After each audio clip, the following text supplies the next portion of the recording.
Security expert John McAfee says this type of thinking is a mistake. He joins me now. John, why do you think the word bubble cannot be applied to Bitcoin?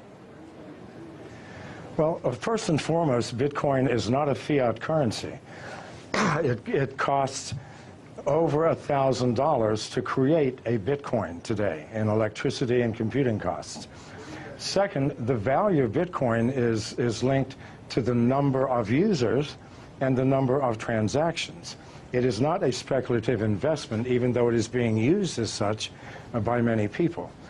As the Bitcoin network grows, the value of Bitcoin grows.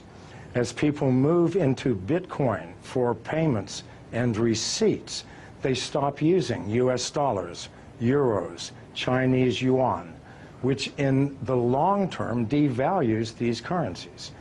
So what you're seeing is more of a currency devaluation than a bubble in Bitcoin. As more people use it, it has more intrinsic value. And again, the cost of producing a Bitcoin increases with the value of the Bitcoin. So this is not something that we're pulling out of thin air. This is something that's created with massive amounts of electricity and computing power.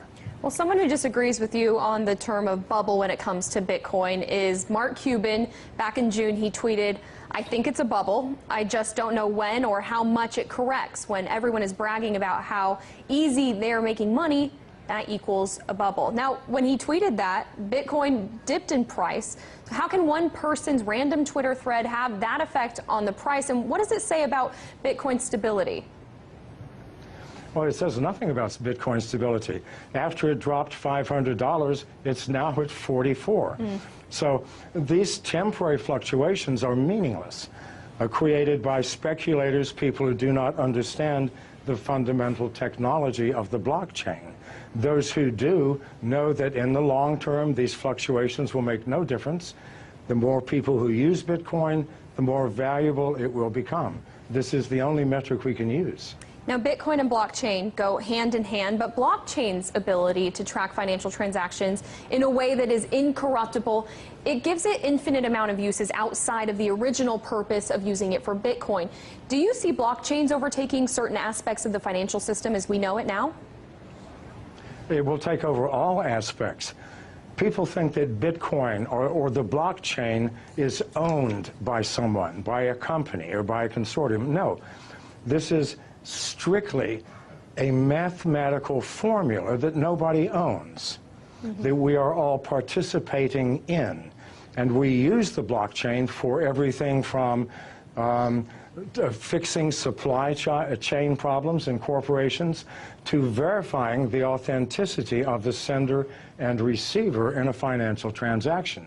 It is the most powerful technology that the world has seen, I believe, since the invention of agriculture.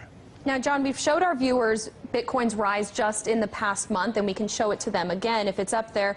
But on July 17th, 1 month ago, you tweeted that Bitcoin's low of 1,800 yesterday simply could not be maintained.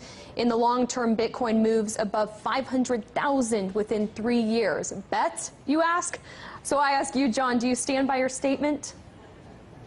Well, keep in mind, as Bitcoin grows and grows in value, other currencies, national currencies, are going to decline. So the advantage to using Bitcoin, the advantages are huge.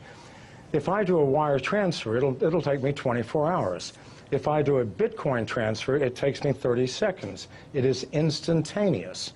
I know people who do not use any other currency now other than Bitcoin. They buy their houses, their cars, everything using Bitcoin by connecting to other users who sell the things that they need. As more and more people use this, what will happen to national currencies? They will obviously devalue. They have to.